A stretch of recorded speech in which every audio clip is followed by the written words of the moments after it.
Bajamos a las profundidades en busca de conocimiento, pero lo que despertamos nunca debió ser molestado. Ahora, el océano no nos dejará ir, y algo en la oscuridad sigue llamándonos por nuestros nombres. Me llamo Elena Martínez y si estás oyendo esto, quiero que sepas que nada de lo que voy a contar es producto de mi imaginación. No es una exageración ni una historia para asustar a la gente. Esto ocurrió realmente y si hasta ahora no has oído hablar de ello es porque alguien se aseguró de que la verdad nunca saliera a la luz. Yo misma he vivido bajo la sombra del miedo desde aquel día, sintiendo cada vez más fuerte la presencia de algo que nunca dejó de observarme. No sé cuánto tiempo me queda antes de que me hagan desaparecer, como a los demás, así que debo contar todo antes de que sea demasiado tarde. Soy bióloga marina y he dedicado mi vida al estudio de la vida en los abismos oceánicos. Desde pequeña, siempre me ha fascinado el océano, esa inmensidad oscura donde habitan criaturas que parecen sacadas de otro mundo. Pero lo que encontramos en nuestra última expedición no solo desafió el conocimiento científico, sino que puso en peligro nuestra cordura y nuestras vidas. Todo comenzó cuando recibimos informes de avistamientos inusuales cerca de las Islas Canarias.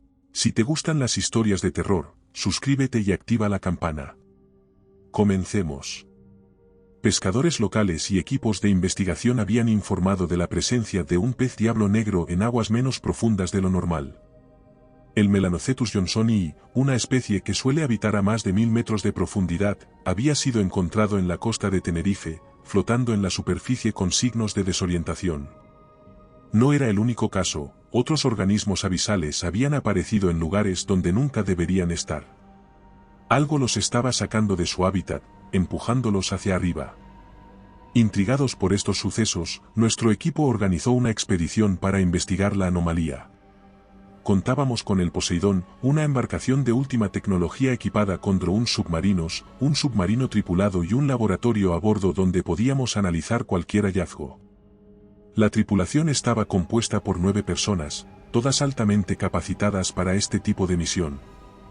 Diego, un experto en cartografía marina, Laura, nuestra ingeniera de sistemas, Marco, el piloto del submarino, Adrián, el encargado de comunicaciones, y 4 técnicos que operaban con los equipos de inmersión.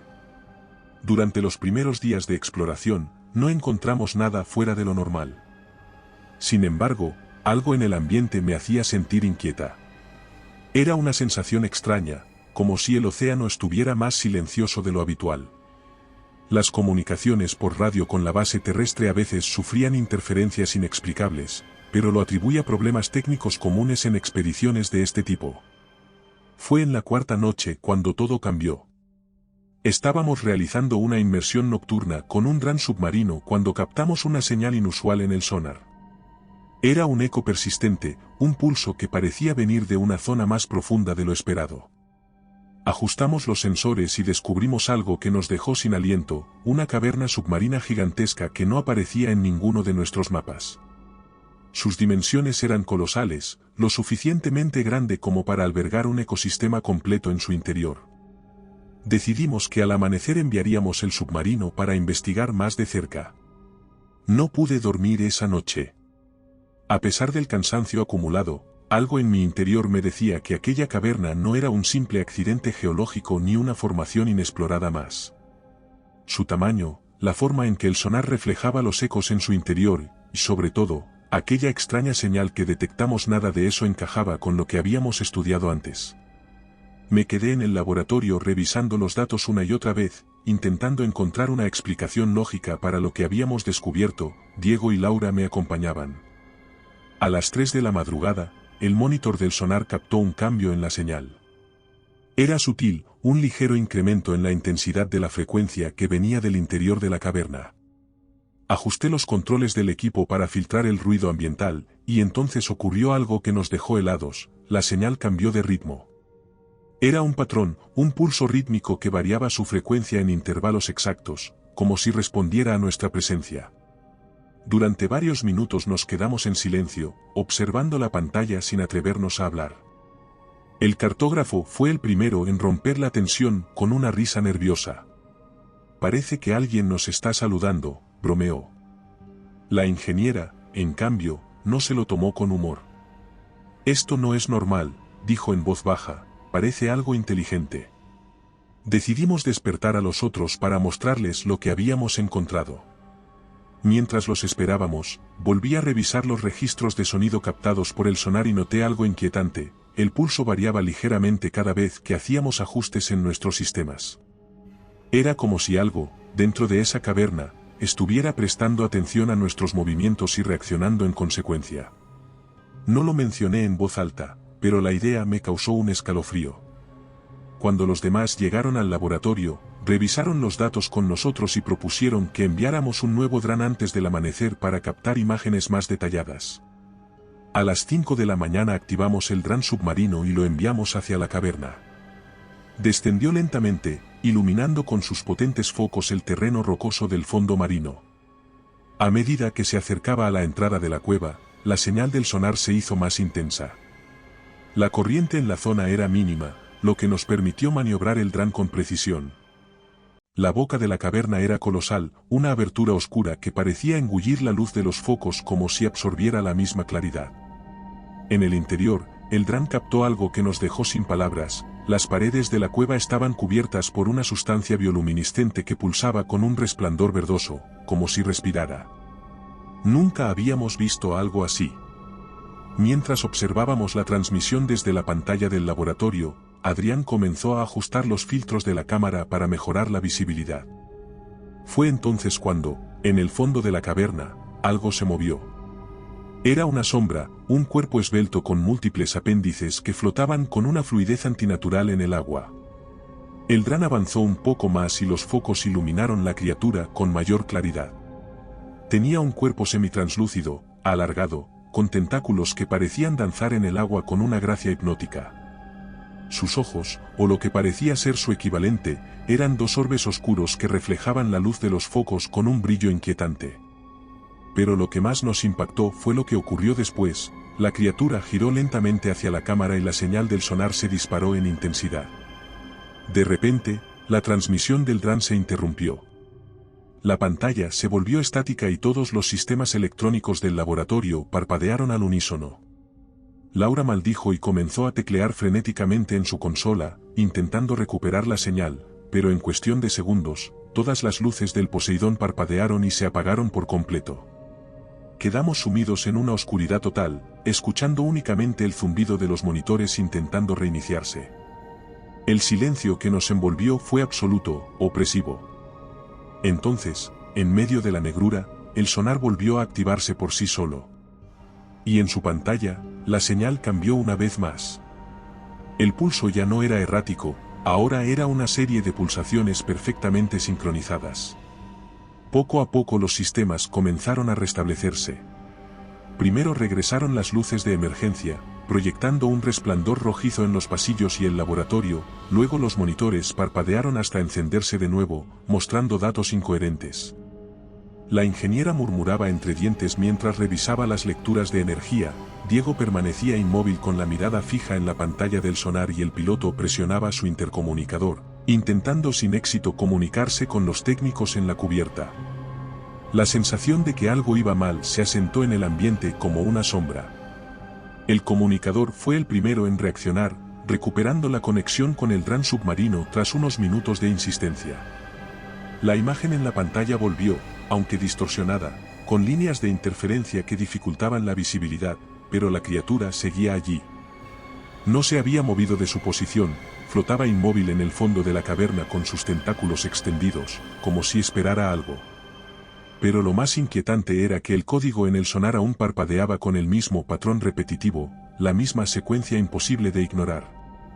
Entonces, la criatura hizo algo que ninguno de nosotros esperaba. Lentamente, comenzó a mover sus apéndices en el agua con una fluidez que parecía demasiado precisa, demasiado coordinada para ser un simple acto reflejo o una respuesta instintiva. Este relato es similar a los que hay en nuestro libro en Amazon. Si quieres más historias como esta, encuéntralo en la descripción.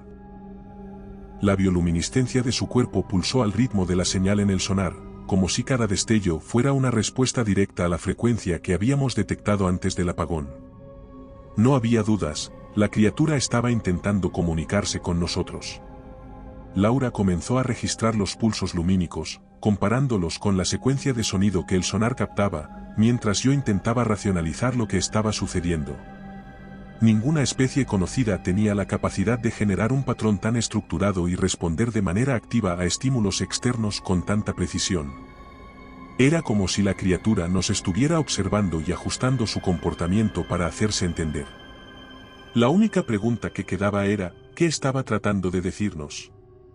Marco sugirió acercar más el dron para obtener una imagen más nítida y captar mejor sus movimientos. Aunque la idea no me convencía del todo, asentí en silencio y observé cómo el dron avanzaba despacio hacia la criatura, sus focos iluminaban con mayor detalle la estructura de su cuerpo. A medida que la imagen se aclaraba, pudimos ver que su piel semitranslúcida revelaba algo más que solo órganos internos, había patrones en su superficie, líneas simétricas que parecían recorrer su cuerpo de manera organizada, casi como un lenguaje escrito en su carne. Pero entonces la criatura se movió con una velocidad imposible de imaginar. En un instante, sus tentáculos se extendieron y envolvieron el dron con una precisión quirúrgica. Antes de que pudiéramos reaccionar, la imagen en la pantalla se llenó de estática y la señal se perdió por completo. Adrián intentó restablecer la conexión, pero todos sabíamos que era inútil, el dron estaba perdido. El cartógrafo maldijo por lo bajo mientras Marco golpeaba el panel de control con frustración, pero mi mente estaba demasiado ocupada procesando lo que acabábamos de ver. No había sido un ataque, no del todo. La criatura no había destruido el dron de inmediato, lo había atrapado con la misma precisión con la que un ser humano tomaría un objeto frágil. No sabíamos si lo estaba analizando, investigando o si había sentido la necesidad de interrumpir nuestra exploración por alguna razón desconocida. Pero una cosa era segura, la criatura era más que una simple anomalía biológica. Era inteligente. Y sabía que estábamos allí. Sin perder más tiempo, el piloto se dirigió a la cubierta para preparar el submarino tripulado. Su plan era claro, si habíamos perdido el dron, entonces bajaríamos nosotros mismos a recuperar lo que pudiéramos y observar a la criatura directamente. La idea me puso los pelos de punta, pero al mismo tiempo, la oportunidad de estudiar a un ser así de cerca era algo que ningún científico podría rechazar. Marco tardó menos de 20 minutos en preparar el submarino. Era una cápsula compacta, diseñada para resistir la presión extrema de las profundidades oceánicas y equipada con brazos robóticos, cámaras de alta definición y luces de espectro amplio. Solo había espacio para 2 personas en su interior, así que decidimos que él y yo bajaríamos mientras los demás monitorizarían la misión desde el Poseidón. Adrián se encargó de establecer la comunicación con la base terrestre y asegurarse de que el enlace de datos se mantuviera estable, aunque después del apagón inesperado de los sistemas, nadie estaba completamente seguro de que todo funcionaba sin problemas. Cuando nos sumergimos, la presión del agua comenzó a envolvernos como una manta pesada. A través del cristal reforzado del submarino, las luces del Poseidón se desvanecieron gradualmente hasta dejarnos en la más absoluta oscuridad. El piloto maniobraba con precisión, evitando las rocas irregulares que sobresalían del lecho marino mientras yo miraba los datos de los sensores. Cuando entramos en la cueva, la bioluminiscencia en las paredes volvió a aparecer, parpadeando como una constelación submarina.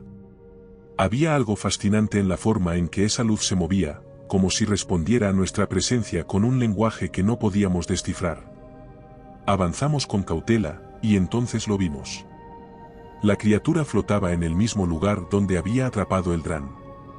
Ahora que estábamos más cerca, pude notar detalles que no se habían distinguido en la transmisión de vídeo. Su piel semitranslúcida revelaba una red de venas que pulsaban con un brillo tenue, y sus tentáculos tenían pequeñas ventosas con filamentos que se expandían y contraían de forma rítmica. Pero lo que más me inquietó fueron sus ojos, o lo que fuera que utilizaba para vernos. Eran profundos y oscuros, reflejando la luz de nuestros focos con un destello frío. Marco maniobró el submarino con cautela, manteniendo una distancia segura mientras activaba los brazos robóticos para intentar recuperar el dron perdido. La criatura no reaccionó de inmediato, solo flotó, observándonos con una paciencia estremecedora. Me incliné hacia la pantalla de control, revisando las lecturas biológicas que captábamos en tiempo real. La temperatura en la cueva era más alta de lo esperado, y había rastros de compuestos químicos en el agua que no coincidían con ninguna formación geológica conocida. Cuando el brazo del submarino tocó el dran, la criatura se movió. No de manera agresiva, pero lo suficiente como para hacer que mi corazón se acelerara. Sus tentáculos se agitaron levemente y la bioluminiscencia en su cuerpo aumentó de intensidad. En la pantalla del sonar, la señal se alteró una vez más. Nos estaba advirtiendo. Algo no está bien, dije, sintiendo un escalofrío recorrer mi espalda. Marco ignoró mi comentario y continuó con la recuperación del dran. Con un movimiento preciso, lo sujetó con el brazo mecánico y comenzó a llevarlo hacia el compartimento de almacenamiento. Fue entonces cuando ocurrió algo que nos dejó paralizados. Desde lo más profundo de la caverna, otra señal apareció en el sonar. Una frecuencia más baja, más densa, como un eco proveniente de algo mucho más grande. La criatura frente a nosotros se tensó y sus tentáculos se replegaron ligeramente, como si respondiera a la llamada de algo que nosotros aún no podíamos ver. Tenemos que salir de aquí, dije, sintiendo el miedo apretar mi garganta. Él activó los propulsores del submarino y comenzamos a ascender, alejándonos de la caverna lo más rápido que nos permitía la seguridad del equipo. La criatura no nos siguió. Solo se quedó flotando en la oscuridad, observándonos desaparecer. Cuando emergimos a la superficie, y pusimos un pie en la cubierta, nos bombardearon con preguntas, pero solo sabíamos que habíamos visto algo que no debía existir, algo que desafía toda lógica y que, de alguna manera, nos había permitido marcharnos. Tras nuestro regreso, intentamos analizar los datos recolectados. Mientras Laura y Diego trabajaban en la recuperación de los archivos dañados del dran, Marco revisaba los registros de vídeo tomados desde el submarino. Yo me quedé en el laboratorio, observando las imágenes captadas en la caverna, tratando de entender lo que habíamos encontrado. Había algo hipnótico en la forma en que la bioluminiscencia de la criatura pulsaba en el agua, como si transmitiera un mensaje en una frecuencia que nuestra mente no podía captar de forma consciente. La señal del sonar también seguía repitiéndose en los monitores, aunque la ingeniera insistía en que los sistemas estaban desconectados. Eso fue lo primero extraño. Lo segundo sucedió alrededor de las 2 de la madrugada, cuando el cartógrafo entró en el laboratorio con la piel pálida y los ojos muy abiertos, como si hubiera visto un fantasma. Me pidió que lo siguiera sin dar explicaciones, guiándome hasta la sala de control donde la ingeniera se encontraba sentada frente a los monitores, con la mirada fija en la pantalla principal. La imagen del dran había sido parcialmente restaurada y mostraba algo justo antes de que la señal se cortara en la caverna. Por una fracción de segundo, una silueta aparecía en el fondo de la transmisión. No era la criatura con la que habíamos interactuado. Era otra cosa. No logramos ver su forma con claridad. Apenas una sombra oscura, una masa amorfa con múltiples extremidades que parecía moverse en la penumbra, más grande que cualquier organismo que pudiera habitar a esa profundidad.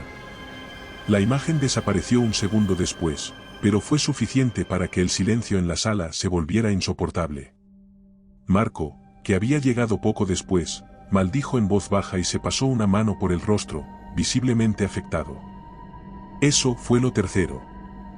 Lo cuarto y más espeluznante ocurrió poco después, cuando el comunicador entró corriendo en la sala de control con la respiración entrecortada, exigiendo que lo acompañáramos a la cubierta. Sin entender qué pasaba, lo seguimos apresurados y, al salir, sentimos un frío que no tenía sentido en medio del océano Atlántico.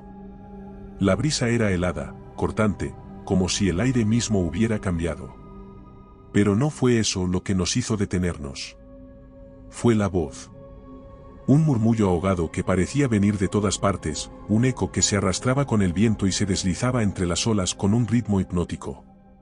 Nos quedamos quietos, escuchando con los ojos bien abiertos, sin atrevernos a hablar. No era estática, no era el crujir del barco ni el murmullo del agua golpeando el casco. Era algo más. Y entonces el cartógrafo dijo algo que nos dejó helados. Está repitiendo la señal del sonar. Por un instante, nadie dijo nada. Solo nos quedamos allí, en la cubierta, mientras la voz continuaba su murmullo distante, sonando con la misma cadencia que habíamos escuchado en la caverna. Intentamos rastrear el origen del sonido, pero era inútil. No venía de los altavoces, no venía de la radio. Parecía surgir del aire mismo, envolviendo el Poseidón en una sinfonía imposible de comprender. Y luego, la voz cesó. Tan repentinamente como había comenzado, el sonido se desvaneció y el barco quedó en completo silencio, como si nada hubiera ocurrido. Nadie habló durante varios minutos. Nos quedamos en la cubierta, escuchando el rugido sordo del océano bajo nosotros, con la sensación de que algo invisible aún se arrastraba en el aire. Adrián revisaba su radio con los dedos temblorosos, cambiando de frecuencia una y otra vez en un intento inútil de captar algo que explicara lo que habíamos escuchado. Laura seguía mirando fijamente el horizonte, con la mandíbula tensa y los brazos cruzados sobre su pecho, mientras Diego frotaba sus sienes como si intentara sacarse la voz de la cabeza. Yo sentía la piel de la nuca erizada y un nudo en el estómago que no se deshacía. Fue el piloto quien rompió el silencio. «Esto no es normal», dijo, y su voz, normalmente firme, temblaba ligeramente. «No podemos seguir ignorándolo. Algo está interfiriendo con el Poseidón, con nuestros sistemas». Y ahora tragó saliva y apretó los puños. «Ahora nos está afectando a nosotros». El comunicador intentó contactar con la base terrestre, pero la comunicación se había vuelto errática. La señal iba y venía sin razón aparente, como si algo en la atmósfera estuviera interfiriendo. Nos quedamos en la cubierta hasta que el frío se volvió insoportable. Uno a uno, regresamos al interior del barco. Marco sugirió que descansáramos y retomáramos el análisis de los datos por la mañana, pero la idea de dormir me parecía absurda. No después de lo que habíamos escuchado. Aún así, regresé a mi camarote y me acosté sin apagar la luz, mirando el techo sin parpadear. Quería convencerme de que todo tenía una explicación lógica. Pero justo cuando empezaba a relajarme, un sonido me hizo incorporarme de golpe. Pasos. Fuera, en el pasillo, alguien caminaba de un lado a otro. No eran pasos apresurados ni rítmicos, sino lentos, casi arrastrados, como si la persona que caminaba estuviera desorientada. Me levanté de la cama y abrí la puerta con cautela. El cartógrafo estaba allí, de pie en medio del pasillo, con los ojos fijos en el suelo y los labios moviéndose sin emitir sonido. Su piel estaba pálida y el sudor le perlaba la frente. Me acerqué con cuidado y puse una mano en su hombro. No reaccionó. Solo seguía murmurando, y cuando me incliné más cerca, me quedé helada. Estaba repitiendo la señal del sonar. Exactamente la misma secuencia que habíamos escuchado en la caverna. Di un paso atrás, con la garganta seca. ¿Me escuchas? Entonces, como si algo en su mente hiciera clic, se detuvo y levantó la mirada. Sus pupilas estaban dilatadas, sus ojos vidriosos. Durante un largo segundo, me miró sin parpadear. Luego, sin previo aviso, abrió la boca en un grito ahogado y se desplomó. Le llamé a gritos y corrí a sostenerlo antes de que su cabeza golpeara el suelo. Sus extremidades se convulsionaban levemente y un murmullo bajo escapaba de sus labios. Los demás aparecieron corriendo desde sus camarotes y entre todos lo levantamos y lo llevamos a la enfermería del Poseidón. Su pulso era débil pero estable, y cuando finalmente pareció calmarse, su respiración se volvió pausada y profunda, como si estuviera dormido. Pero incluso así, seguía murmurando la señal. Laura se quedó con él mientras nosotros regresamos a la sala de control. Adrián señaló el monitor sin decir una palabra. El monitor del radar parpadeaba con una cadencia hipnótica, marcando con precisión la intensidad creciente de la señal que se acercaba desde las profundidades. Intercambiamos una mirada llena de una comprensión silenciosa. Algo estaba subiendo desde el fondo del océano, algo grande, algo que no aparecía en ningún registro y que, de alguna manera, emitía la misma frecuencia que habíamos detectado en la caverna. El comunicador tecleaba frenéticamente en su consola, intentando mejorar la resolución del sonar para obtener una imagen más clara, pero las lecturas eran inestables, fluctuaban de manera errática como si la fuente de la señal estuviera alterando la percepción de los instrumentos. La ingeniera entró en la sala de control con el rostro desencajado. Diego despertó, no recuerda nada de lo que pasó, pero sigue murmurando la señal incluso cuando está consciente. El piloto frunció el ceño y se acercó al intercomunicador para dar la orden de máxima alerta a los técnicos en la cubierta. Nadie debía acercarse al borde del barco hasta que supiéramos qué demonios estaba pasando. Me giré de nuevo hacia la pantalla del radar y mi estómago se encogió. La señal se había detenido. Justo debajo de nosotros. Un segundo después, el Poseidón tembló. Fue un golpe sordo, una vibración que recorrió el casco del barco como si algo lo hubiera rozado desde abajo. Adrián maldijo y se agarró a su consola para no perder el equilibrio, mientras Laura corría a verificar los sistemas del motor. Marco se apresuró a la ventana de la sala de control y entrecerró los ojos, intentando ver algo en la negrura del océano. ¿Qué diablos fue eso?, preguntó en voz baja. Entonces, la señal cambió. En la pantalla del radar, la frecuencia del sonar se reorganizó. Ya no era la serie de pulsaciones rítmicas que habíamos escuchado antes. Ahora era algo más rápido, más frenético, un patrón que vibraba con una urgencia extraña. No entendíamos su significado, pero había algo en su ritmo que parecía ansioso, o peor, como una advertencia. Los técnicos en la cubierta llamaron por radio en ese momento. Sus voces sonaban alteradas, entrecortadas por el ruido del viento y el crujido de las olas. «Hay algo en el agua», gritó uno de ellos, y mi piel se erizó de inmediato. Salimos corriendo de la sala de control. Al llegar a la cubierta, el frío nos golpeó de lleno. El aire era pesado, cargado de humedad, y el mar alrededor del Poseidón estaba más oscuro de lo normal, como si algo en su profundidad absorbiera la luz. Uno de los técnicos, un hombre llamado Ramírez, nos señaló una sección del agua junto al casco del barco. «Allí», dijo con voz tensa. «Está justo allí». Nos acercamos con cautela, intentando ver a través de la negrura del océano. Durante varios segundos no vimos nada, solo el reflejo distorsionado de las luces del barco sobre la superficie del agua. Pero entonces, lentamente, algo emergió. Era una masa oscura, translúcida, como si el agua misma se estuviera levantando en un bulto amorfo. No tenía forma definida, pero su silueta se retorcía como si estuviera viva. No podía ser una medusa ni ninguna criatura conocida, su tamaño era demasiado grande, su presencia demasiado imponente. Y entonces, la voz regresó. No era un sonido externo. No venía del agua ni del viento. Venía de dentro de nuestras mentes.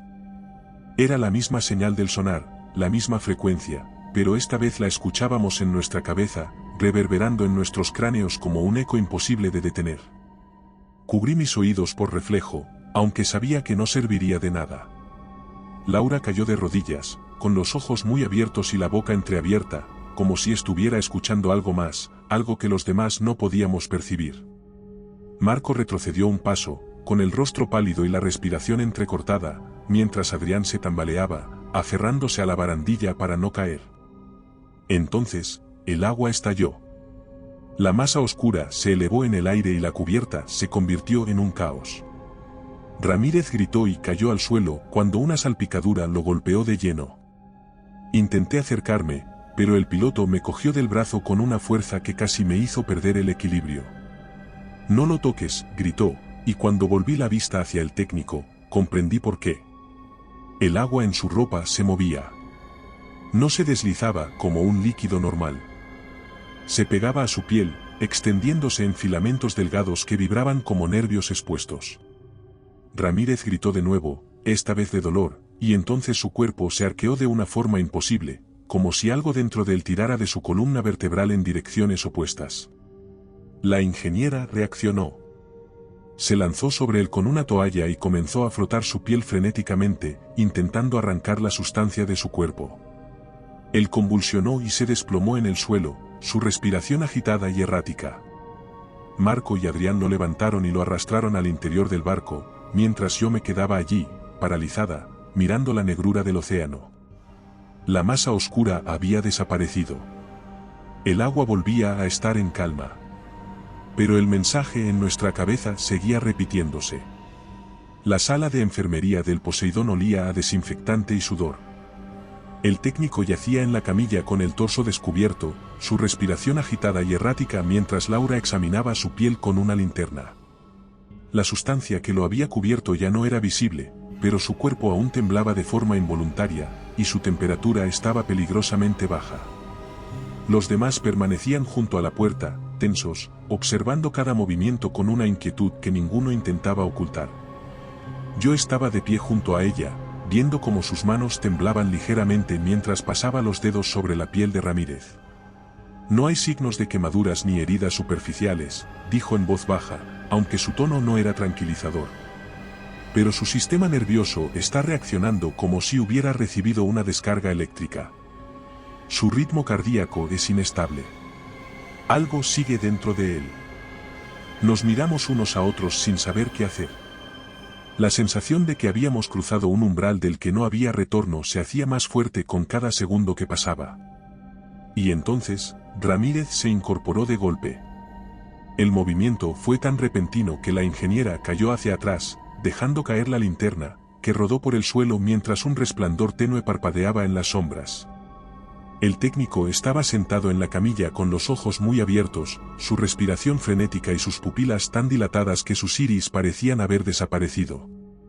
Intenté acercarme, pero algo en su expresión me hizo detenerme. No parecía estar viéndonos. Su mirada estaba fija en algún punto en la pared, más allá de nuestra presencia, como si estuviera observando algo que nosotros no podíamos ver. Entonces habló. Pero la voz que salió de su boca no era suya. Era profunda, distorsionada, con un tono imposible de replicar por cuerdas vocales humanas. No deberían estar aquí. Me quedé helada, los demás se tensaron, pero nadie se movió. El cuerpo de Ramírez comenzó a convulsionar levemente, pero no como antes, no como alguien que sufre un ataque. Era un movimiento rítmico, casi calculado, como si algo estuviera usando su cuerpo como un títere. Laura intentó sujetarlo de los hombros. Él giró la cabeza lentamente, y en ese momento vi algo que hizo que el aire se atascara en mi garganta. Sus ojos. No eran humanos. Eran dos esferas completamente negras, reflectantes, como los de la criatura que habíamos encontrado en la caverna. El Poseidón tembló. La vibración recorrió el barco con un rugido sordo, y en la distancia, escuchamos gritos provenientes de la cubierta. El comunicador corrió hacia la radio para hablar con los técnicos, pero la señal era puro ruido blanco. Gracias a nuestros miembros podemos seguir contando estas historias. ¿Quieres apoyar el canal? Encuentra cómo hacerlo en la descripción. El piloto ya estaba en la puerta, listo para salir, pero justo en ese momento, Ramírez se movió. Su cuerpo se torció de manera antinatural, sus huesos crujieron como si se estuvieran reajustando desde dentro, y antes de que nadie pudiera reaccionar, lanzó un brazo hacia Laura con una velocidad inhumana. Sus dedos se hundieron en su cuello, no con la fuerza de un ataque, sino con la precisión de algo que la estaba analizando. Ella jadeó y sus ojos se abrieron desmesuradamente. «Suéltala», rugió Marco, y en un solo movimiento, lo golpeó en el costado con tanta fuerza que el técnico cayó de la camilla. Ella se tambaleó hacia atrás, con una mano en la garganta, su piel pálida como el papel. Pero Ramírez no se quedó en el suelo. Se levantó. Como si el golpe no le hubiera afectado en lo absoluto. «Nos ve», dijo. Y entonces sonrió. Fue la sonrisa más inhumana que había visto en mi vida. Demasiado amplia, demasiado tensa. El Poseidón tembló de nuevo, esta vez con más fuerza. Algo estaba golpeando el casco desde fuera. Algo grande. Algo que no tenía intención de dejarnos escapar. La radio crujió de repente y una voz rasposa llenó la sala de enfermería. Algo salió del agua. ¿En la cubierta? Repito, algo salió del. El grito se cortó con un sonido húmedo, ahogado, seguido por un chasquido repulsivo. Y luego, silencio. Corrimos por los pasillos del Poseidón, sintiendo el barco temblar bajo nuestros pies con cada impacto sordo que retumbaba desde el casco. La alarma de emergencia se activó con un estruendo metálico, tiñendo los pasillos de un parpadeo rojo intermitente mientras el eco de nuestras pisadas sonaba en la estructura de acero. El piloto iba al frente, con el comunicador a su lado, seguidos de nosotras, aún jadeando tras la tensión del encuentro con Ramírez. Su última advertencia aún vibraba en mi mente, impregnada en mi piel como un veneno invisible. «Ya viene». Atravesamos la puerta de la cubierta y el viento salado nos golpeó el rostro con violencia. Las olas se agitaban con una ferocidad antinatural, como si el mar estuviera reaccionando a algo más profundo, algo que ni siquiera el océano podía contener. Las luces del Poseidón iluminaban el área, proyectando sombras temblorosas sobre la superficie negra del agua. Pero no era la tormenta lo que nos hizo detenernos en seco. Era lo que estaba sobre la cubierta. Dos de los técnicos yacían en el suelo en posiciones imposibles, sus cuerpos torcidos como si algo hubiera roto sus huesos desde adentro. El agua salada estaba manchada de rojo sobre la superficie metálica, formando charcos oscuros que reflejaban la luz de las lámparas de emergencia. Pero lo que realmente nos dejó helados fue la tercera figura. Una sombra se erguía en el centro de la cubierta. No era humana. Era alta, más de 2 metros, su cuerpo translúcido y ondulante como el de la criatura que habíamos visto en la caverna, pero con una presencia más imponente, más sólida. Sus extremidades eran alargadas, con múltiples articulaciones que se curvaban de formas que desafiaban toda lógica. Y su rostro, si es que podía llamarse así, carecía de rasgos definidos, salvo por 2 profundos orbes negros que reflejaban nuestras propias siluetas con un brillo espectral. El sonido del sonar se materializó de nuevo en nuestra cabeza. No como un eco lejano, sino como una voz directa, hablando dentro de nuestros cráneos con una claridad insoportable. No debieron venir. El pánico se apoderó de nosotros en un instante. Marco fue el primero en reaccionar, desenfundando la pistola de bengalas que llevábamos a bordo y apuntando directo a la criatura. «Retrocede», rugió, su voz apenas perceptible sobre el rugido del viento. La criatura inclinó la cabeza de manera casi curiosa, como si analizara su reacción, y luego se movió. No caminó. Se deslizó. En un solo parpadeo, su silueta se desvaneció y reapareció a menos de 1 metro de nosotros. Adrián gritó y tropezó hacia atrás, cayendo de espaldas mientras Laura lo cogió de inmediato para ponerlo de pie. Sentí un escalofrío recorrer mi columna. La criatura nos estaba probando. No nos atacaba de inmediato. Nos estudiaba. Pero entonces algo golpeó el Poseidón desde abajo con tal fuerza que el barco se inclinó peligrosamente hacia un lado. Nos tambaleamos y el piloto apretó el gatillo de la pistola de bengalas. El proyectil salió disparado impactando en el torso de la criatura. Lo que ocurrió después fue peor de lo que esperábamos. La bengala no la atravesó. No la quemó. La absorbió. El fuego se extinguió en su piel translúcida como si nunca hubiera existido, y la bioluminiscencia de su cuerpo pulsó con una intensidad cegadora. Fue entonces cuando lo comprendimos. No estaba aquí para advertirnos.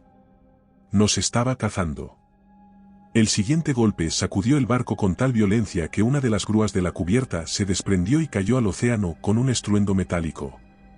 La ingeniera gritó algo que no logré entender mientras el comunicador intentaba llegar a la radio de emergencia, pero la criatura no le dio tiempo. Se movió de nuevo. Esta vez, no solo se deslizó. Se fragmentó. Su cuerpo se descompuso en múltiples formas más pequeñas, tentáculos delgados que se dispararon en nuestra dirección como látigos espectrales.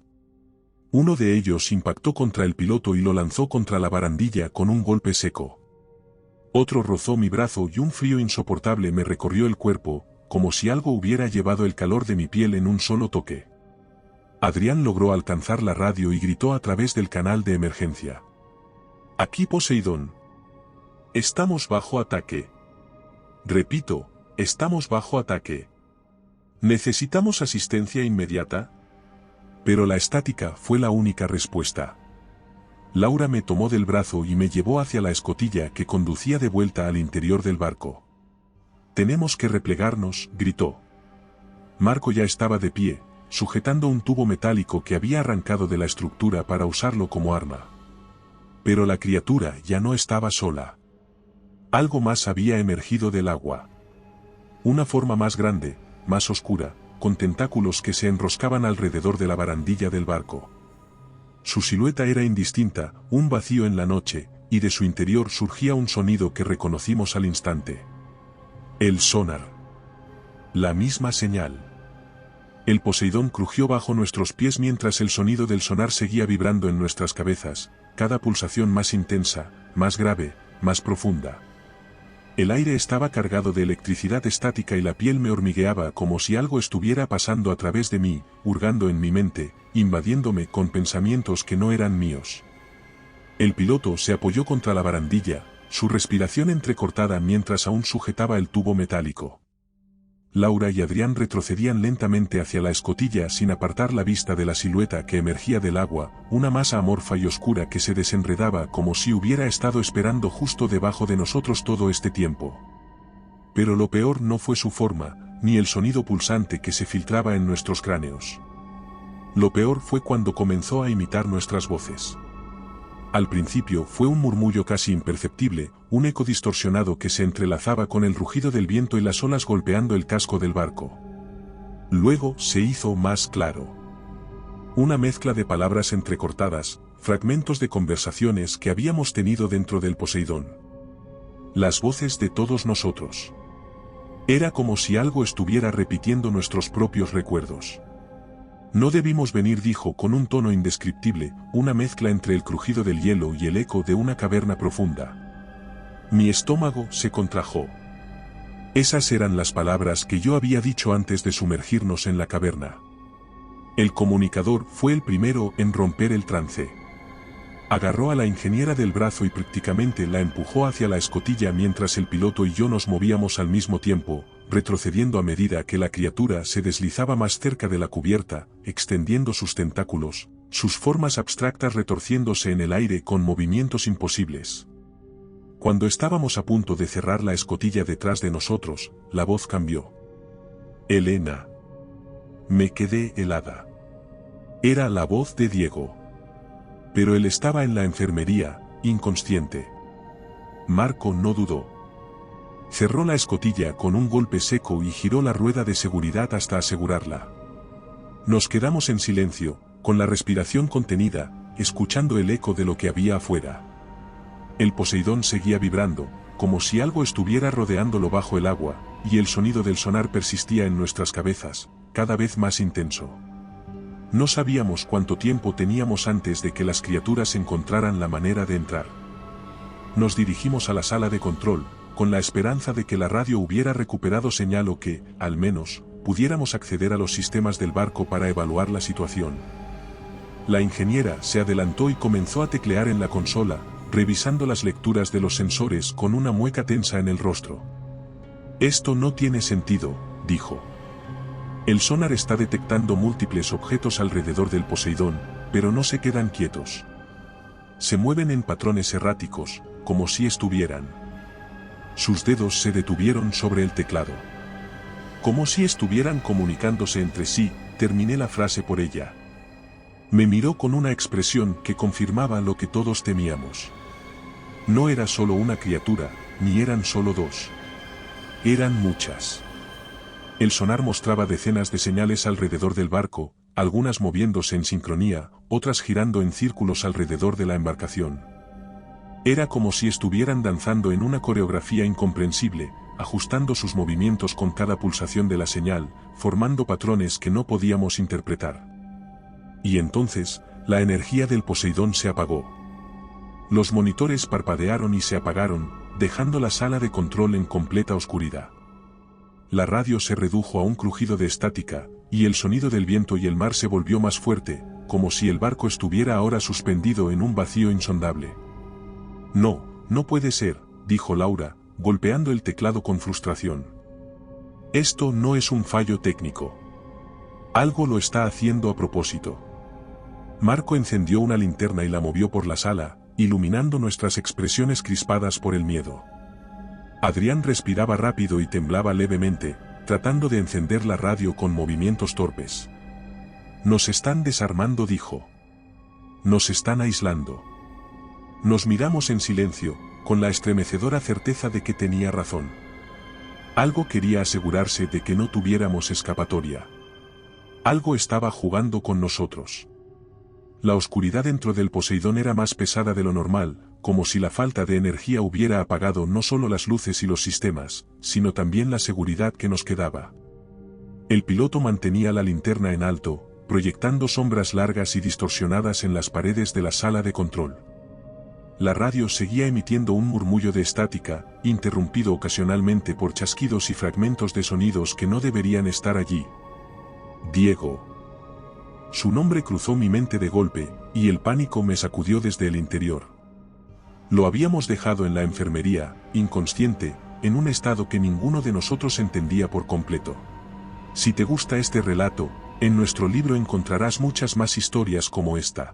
Y lo último que habíamos escuchado fuera, justo antes de cerrar la escotilla, era su voz llamándome con una claridad imposible.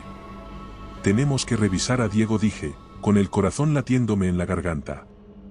El piloto asintió. El comunicador y la ingeniera intercambiaron miradas antes de asentir, y en silencio, abandonamos la sala de control y comenzamos a avanzar por los pasillos oscuros. La única fuente de luz era la linterna de Marco, que temblaba ligeramente en su mano mientras la movía de un lado a otro, asegurándose de que nada acechara en las sombras. Cada paso sonaba en el suelo metálico con una intensidad incómoda, amplificada por el silencio absoluto que nos rodeaba. Nos detuvimos frente a la puerta de la enfermería. Algo estaba mal. No se oía nada al otro lado. Ni el sonido de la respiración de Diego, ni el crujido del barco, ni siquiera el murmullo del sonar en nuestras cabezas. El piloto extendió la mano con cautela y giró la manilla. La puerta se abrió lentamente con un chirrido agudo. El interior de la enfermería estaba bañado en una tenue luz azulada, proveniente de una pulsación bioluminiscente en la pared. Y el cartógrafo ya no estaba en la camilla. Su ropa estaba esparcida en el suelo, junto con restos de una sustancia viscosa que se filtraba entre las rendijas del suelo metálico. Laura se cubrió la boca con ambas manos para ahogar un grito, y Adrián dio un paso hacia atrás, golpeándose contra la pared. Marco iluminó la habitación con la linterna, pero no había rastros de Diego. Solo la vibración sutil en el aire, como un eco de algo que había estado aquí hace apenas unos minutos. Y entonces lo escuchamos. Desde el pasillo, a pocos metros de nosotros. Un sonido húmedo, pegajoso, como carne desgarrándose lentamente. Nos giramos al mismo tiempo y el piloto levantó la linterna, apuntando hacia el origen del ruido. Diego estaba de pie en el corredor. Pero no era él.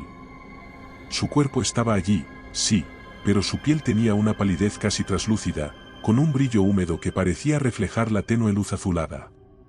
Sus ojos, Dios, sus ojos ya no eran suyos. Eran dos pozos oscuros que reflejaban la luz de la linterna como espejos. Sus extremidades parecían más largas, más delgadas, y su postura no era la de un ser humano. Era algo más. Algo que había sido él y que ahora solo lo usaba como un traje. El comunicador dejó escapar un sonido entrecortado, una mezcla entre un sollozo y un jadeo. Diego inclinó la cabeza y sonrió. «Nos ve», dijo con una voz distorsionada. El piloto reaccionó primero. Soltó la linterna y se lanzó sobre él con el tubo metálico, golpeándolo en el costado con todas sus fuerzas. Se tambaleó, pero no cayó. En lugar de eso, su cuerpo se arqueó con un movimiento imposible, como si sus huesos no fueran sólidos, y en un parpadeo, su brazo se estiró más de lo normal y se aferró a la muñeca de Marco. El contacto fue inmediato. La piel del piloto comenzó a oscurecerse donde lo había tocado. Filamentos delgados y negros se extendieron desde la palma del cartógrafo hasta el antebrazo de Marco, fusionándose con su carne en cuestión de segundos.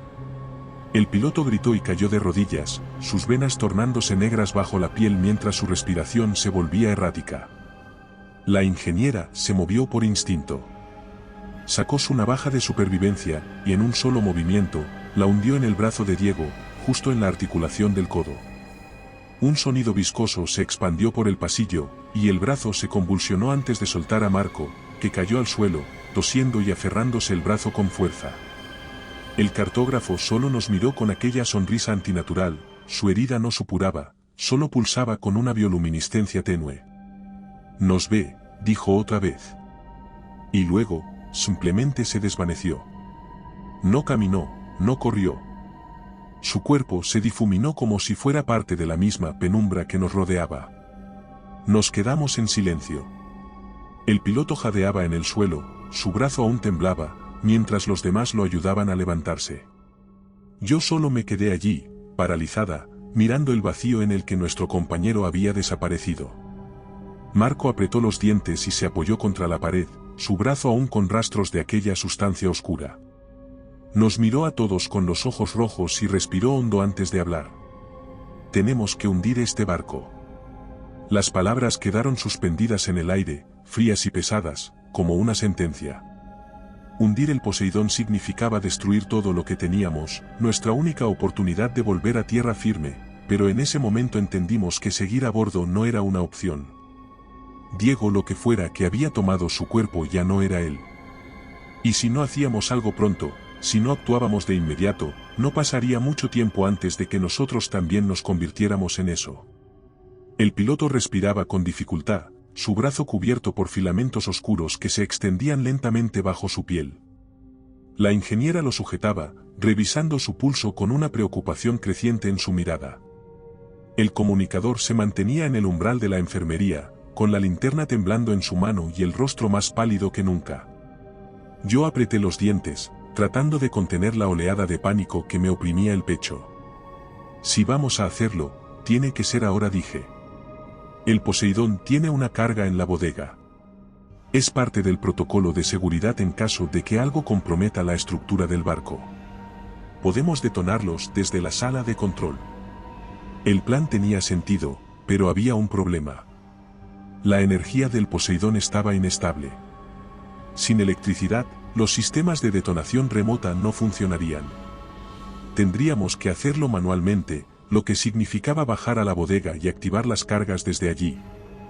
Y eso nos obligaba a atravesar el barco. El mismo barco donde algo nos estaba cazando. Laura apretó la mandíbula y se puso de pie. No podemos quedarnos aquí esperando que nos alcance. Si hay una posibilidad de acabar con esto, tenemos que intentarlo. Nos armamos con lo que pudimos encontrar, navajas, tubos metálicos, incluso la pistola de bengalas. Era ridículo pensar que eso serviría contra algo que no entendíamos, pero la sensación de tener un arma, cualquier cosa, nos daba una falsa seguridad que nos impulsaba a seguir. Salimos de la enfermería en silencio, con el sonido de nuestras respiraciones como el único ruido en los pasillos oscuros. El piloto iba al frente, con la linterna iluminando cada esquina, cada recoveco donde algo pudiera acecharnos. Los otros lo seguían de cerca, y yo iba al final, girándome cada pocos segundos para asegurarme de que nada nos seguía. El Poseidón crujía con cada golpe de las olas. Y entonces, escuchamos los pasos. No eran nuestros. Venían de más adelante, en la dirección en la que íbamos. Un golpeteo irregular, como si algo caminara sobre extremidades que no estaban diseñadas para moverse en una superficie sólida. Nos detuvimos de inmediato. Marco apagó la linterna y nos pegamos contra la pared. Nadie respiró. Nadie se movió. Y entonces, en la penumbra, vimos la silueta. Al principio, parecía humana. Un cuerpo delgado, una figura encorvada que avanzaba por el pasillo con movimientos erráticos. Pero cuando la luz de emergencia parpadeó por un segundo, comprendimos la verdad. No era un ser humano. Era uno de los técnicos, o lo que quedaba de él. Su cuerpo se había alargado, sus extremidades eran más delgadas de lo que deberían, y su piel tenía ese mismo brillo húmedo y traslúcido que habíamos visto en Diego. Se lanzó hacia nosotros con un movimiento antinatural, sus brazos estirándose más de lo posible, sus dedos convirtiéndose en filamentos que se dirigieron directamente a Adrián. El piloto disparó la bengala. El proyectil se incrustó en el pecho del técnico y el estallido de luz tiñó el pasillo de rojo por un instante. El impacto lo detuvo, pero solo por un segundo. Lo que lo controlaba dejó escapar un sonido gutural, un chillido que nos hizo apretar los dientes por el dolor que provocó en nuestros cráneos. «Corred», rugió Marco, y lo hicimos. Corrimos como nunca habíamos corrido en nuestras vidas. El sonido del sonar estalló en nuestras cabezas como un alarido, repitiéndose una y otra vez en frecuencias cada vez más intensas. Algo más se movía en el barco. Había más sombras deslizándose en los pasillos, figuras que no se distinguían del todo pero que vibraban en el borde de nuestra visión. Llegamos a la escalera que descendía a la bodega. El piloto fue el primero en bajar, seguido por los demás. Yo cerraba la marcha, sintiendo el aliento frío de algo en mi espalda, algo que se movía justo detrás de mí. Salté los últimos escalones y caí de rodillas en el suelo de la bodega justo cuando la puerta de metal se cerraba detrás de nosotros. Marco giró la rueda de seguridad y la bloqueó. Golpes, desde el otro lado, con los dedos. Decenas de ellos, palpando la superficie de la puerta con una suavidad que me erizó la piel. No teníamos tiempo. Las cargas estaban en la parte trasera de la bodega, aseguradas en cajas metálicas con sistemas de activación manual. Ellos se apresuraron a abrirlas, mientras la ingeniera revisaba los cables, asegurándose de que la conexión con el sistema de ignición aún estuviera intacta. Yo me quedé junto a la puerta, con el corazón martillando en mi pecho. Los golpes cesaron. El silencio fue peor. Y entonces, la voz. Su voz. Elena. No me di la vuelta, no podía, porque si lo hacía, sabía que lo vería justo detrás de mí. «Listo», gritó Marco. Laura activó el temporizador. Teníamos 3 minutos. Solo 3 minutos para salir de allí antes de que todo volara en pedazos. Y entonces, la puerta de la bodega se abrió con un chirrido prolongado, el metal retorciéndose como si algo lo hubiera corroído desde dentro. Un aire gélido nos envolvió de inmediato, un vacío denso que se deslizó sobre nuestra piel como dedos invisibles. Marco y Adrián se apartaron instintivamente, pero Laura y yo nos quedamos paralizadas. Porque lo que había al otro lado eran cuerpos humanos, o lo que alguna vez lo fueron, se alzaban en la penumbra del pasillo. Siluetas torcidas, piel translúcida cubierta por patrones bioluminiscentes que palpitaban en una cadencia hipnótica. No eran cadáveres. Se movían con una precisión antinatural, como si cada uno de sus gestos estuviera calculado por algo más grande, por algo que no veíamos pero que podíamos sentir en lo más profundo de nuestras mentes. Y entre ellos, Diego, o lo que quedaba de él. Su rostro apenas era reconocible.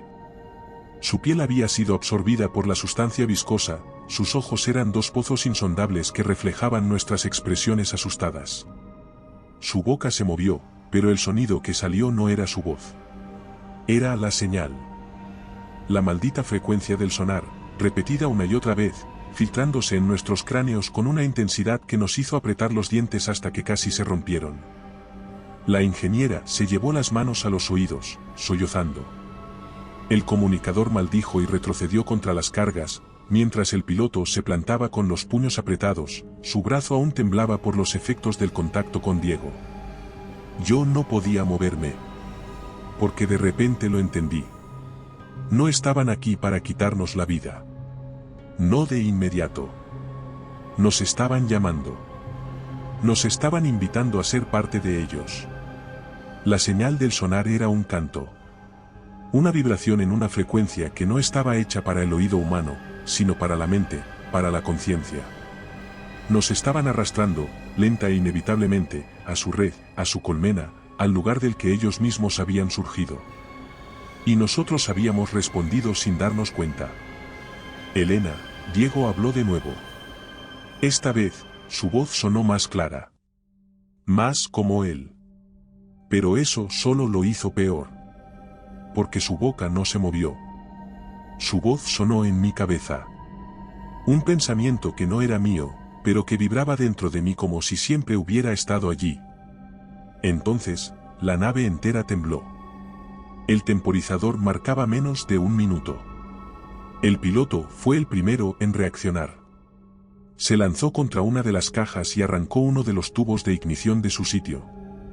El sistema de detonación ya estaba activado, pero si las cargas no estallaban con la suficiente fuerza, el Poseidón no se hundiría lo suficiente para asegurarnos de que aquello quedara enterrado para siempre.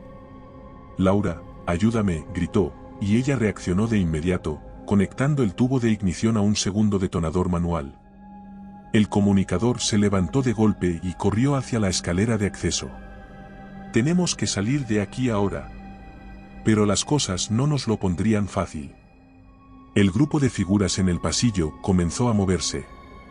Solo caminaron. Como si supieran que el tiempo estaba de su lado. Como si supieran que, tarde o temprano, caeríamos. El temporizador marcó 30 segundos. Marco nos miró, su brazo cubierto por las venas negras que se extendían más y más bajo su piel. Y en ese momento supe lo que iba a hacer.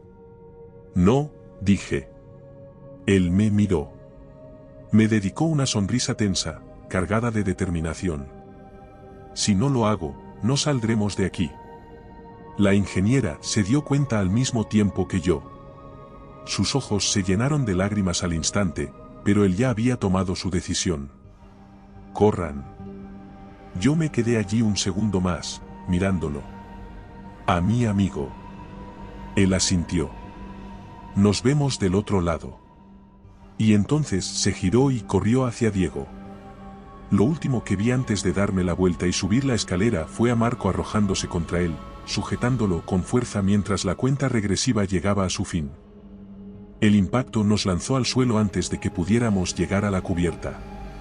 El Poseidón rugió como una bestia herida. Las paredes de metal se doblaron con un estruendo ensordecedor mientras el barco entero se inclinaba de golpe, tragado por el océano. El agua comenzó a inundar los pasillos, arrastrando cables sueltos y pedazos de estructura desgarrada. Logramos alcanzar la última escotilla antes de que todo el barco se viniera abajo. Nos lanzamos al mar. El frío fue un golpe inmediato, un choque que nos cortó la respiración mientras las olas nos devoraban y el viento nos empujaba como si intentara arrancarnos de la superficie. Y entonces, el Poseidón desapareció. El estallido final sacudió el océano y un torbellino de agua y fuego se tragó la embarcación por completo. El resplandor se extinguió en cuestión de segundos, y la oscuridad regresó. Las olas nos golpeaban sin piedad, zarandeándonos como muñecos de trapo en medio de la tormenta, mientras la espuma salada se colaba en nuestra garganta con cada bocanada de aire desesperada. Laura estaba a mi derecha, con los ojos bien abiertos y la piel pálida por el frío, tratando de mantenerse a flote. Adrián jadeaba a mi izquierda, sacudiendo la cabeza con desesperación, buscando un punto de referencia en la oscuridad absoluta que nos rodeaba. Sabía que el estallido no había acabado con aquello. Lo sentía en cada fibra de mi ser, en la presión que aún vibraba en mis oídos, en la electricidad estática que seguía erizando los vellos de mi piel, en la sensación insoportable de que algo nos observaba desde las profundidades. Algo seguía allí abajo. Algo que no nos dejaría ir. Un sonido sordo rompió el murmullo del viento y las olas. Un boom profundo, como un latido amplificado en la inmensidad líquida. Sentí que mi estómago se revolvía. La ingeniera me miró con el pánico reflejado en su rostro empapado. El comunicador apenas podía hablar, pero la única palabra que salió de su boca fue suficiente para confirmar lo que todos estábamos pensando. No. El agua bajo nosotros se tensó. No fue una ola, no fue una corriente. Fue una vibración. Un movimiento que venía del fondo del océano, de algo colosal, de algo que estaba despertando tras la destrucción del Poseidón. Lo habíamos enfurecido. Lo habíamos obligado a reaccionar. Y ahora, no nos dejaría escapar. El sonido del sonar volvió a estallar en nuestras cabezas, pero esta vez no era una frecuencia sutil ni un eco distante. Era un grito. Un alarido imposible de describir, que hizo que mi cráneo pareciera fracturarse desde dentro. Adrián se llevó las manos a los oídos, Laura gritó y yo me hundí por un segundo bajo el agua, sintiendo como el abismo se abría debajo de mí, vacío y eterno. Cuando emergí de nuevo, algo rompió la superficie a varios metros de nosotros. No era una criatura. Era la sombra de algo mucho peor. No se podía ver con claridad, solo una masa negra, una silueta imposible de medir con los ojos humanos, algo que no tenía forma definida, pero que podía sentirse en cada molécula del agua a nuestro alrededor. Y se movía. Si has llegado hasta aquí, te agradecemos tu apoyo. No olvides suscribirte para más relatos como este. El comunicador reaccionó. Hacia la luz. Giré la cabeza y la vi. A lo lejos, casi imperceptible entre la negrura, un brillo rojizo parpadeaba en el horizonte. No era natural. Era la bengala de emergencia que Marco había lanzado antes de que todo se fuera al infierno. Una señal. Un último rastro de que la superficie aún existía, de que había una oportunidad de salir de este infierno. Laura empezó a nadar con todas sus fuerzas. Nosotros la seguimos, impulsándonos a través del agua con una desesperación que solo el miedo puro puede alimentar. Las olas intentaban arrastrarnos de vuelta, como si el océano mismo obedeciera a aquello. La luz roja seguía parpadeando en la distancia, pero parecía no acercarse nunca, como si el agua se extendiera interminablemente entre nosotros y la salvación. Y entonces, Adrián gritó. No lo vi al principio. Solo escuché el sonido. Un chapoteo violento, un rugido bajo, una presión en el agua que supe de inmediato que no era una corriente natural. Cuando giré la cabeza, él ya no estaba. Solo quedó un remolino en el lugar donde había estado. El agua se agitó de nuevo, más cerca esta vez. Yo también grité, pero no fue por miedo. Fue por rabia. Entonces, algo emergió del agua justo a mi lado. Un tentáculo negro, delgado pero largo, serpenteante, que se movía con la precisión de un depredador que sabe que su presa ya no tiene escapatoria. Se deslizó sobre mi pierna. El frío fue inmediato. No era solo temperatura. Era la ausencia de todo. Mi cuerpo dejó de responder por un segundo. Mi visión se nubló. Mi mente escuchó la voz. Déjate llevar. Era algo antiguo. Algo que había estado aquí mucho antes que nosotros. Algo que nos había visto llegar y nos había dejado entrar en su dominio. Solo para demostrarnos que nunca habíamos tenido control. Nunca habíamos tenido una oportunidad. Era el final, o eso creí. Porque justo cuando mi conciencia empezaba a desvanecerse, una mano me agarró con fuerza. Laura. Con los ojos llenos de determinación. Y entonces, la luz nos envolvió. Un helicóptero. No supe cómo ni cuándo llegó, pero lo vi. Me desperté con el sonido del rotor del helicóptero aún zumbando en mis oídos. El aire era denso, cargado con el aroma metálico y la sal pegada a mi piel. Intenté moverme, pero mi cuerpo protestó con un dolor profundo, como si hubiera sido estrujado por una fuerza que no pertenecía a este mundo. La luz blanca del techo me cegó por un momento y parpadeé hasta que mi visión se aclaró. Estaba acostada en una camilla dentro de una sala estéril, con monitores conectados a mi cuerpo, registrando mis signos vitales. No estaba sola. Giré la cabeza y vi a Laura en la camilla de al lado. Estaba despierta, pero su expresión estaba vacía. Sus ojos, normalmente llenos de vida, parecían haber quedado atrapados en algún punto entre el presente y el abismo que dejamos atrás. No hablamos. No era necesario. Sabíamos exactamente lo que la otra estaba pensando. Antes de que pudiera decir algo, la puerta de la sala se abrió con un clic mecánico. Un hombre entró, vestido con un traje oscuro y expresión inescrutable. No llevaba ninguna identificación visible, pero su presencia bastó para que mi estómago se encogiera con una certeza fría e innegable. No estábamos en un hospital cualquiera. Esto no era un simple rescate. Él no estaba aquí para ayudarnos. Se detuvo al pie de nuestras camillas y nos observó en silencio. Finalmente, sacó una carpeta de cuero negro y la abrió. Doctora Elena Martínez. Doctora Laura Fernández.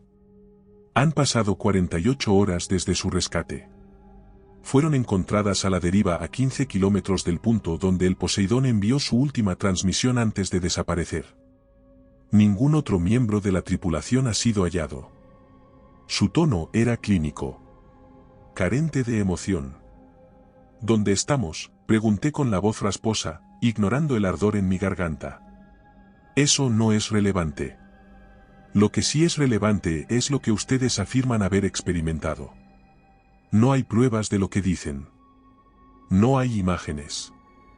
No hay registros de vídeo. Todas las transmisiones del Poseidón se interrumpieron minutos antes de su desaparición. Sabía lo que estaba haciendo.